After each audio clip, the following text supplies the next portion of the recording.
Bom, gente, já fiz aqui, né?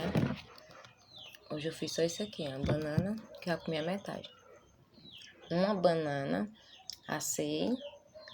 Aí eu botei uma fatia de queijo em cima, botei passar de novo. Quando terminei, tirei do fogo e botei canela por cima, antes de treinar. Tomando só um cafezinho preto mesmo.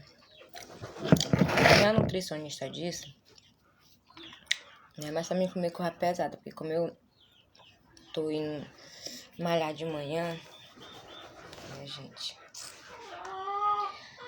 Então comer coisas pesadas, porque tem que digerir rápido, né? Ela passou pra me tomar vitamina de banana com whey. Mas só que toda vez quando eu tomo vitamina de banana de manhã, pra treinar, eu me sinto mais fraca.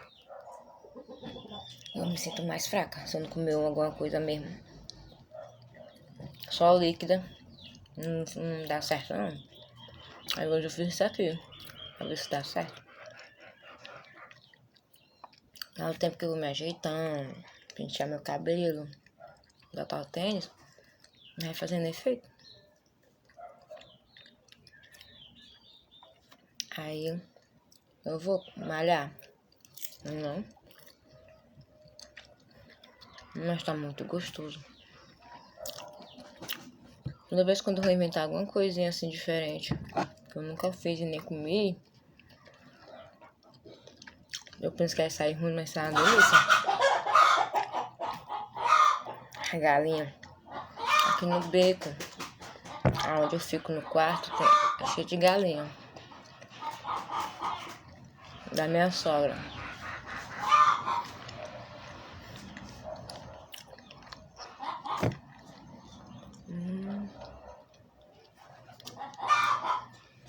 Gente, faz isso, é uma delícia.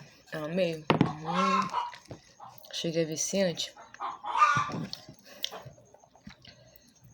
Banana assada eu já comi, né? Mas com queijo em cima e canela. Nunca tinha experimentado, não.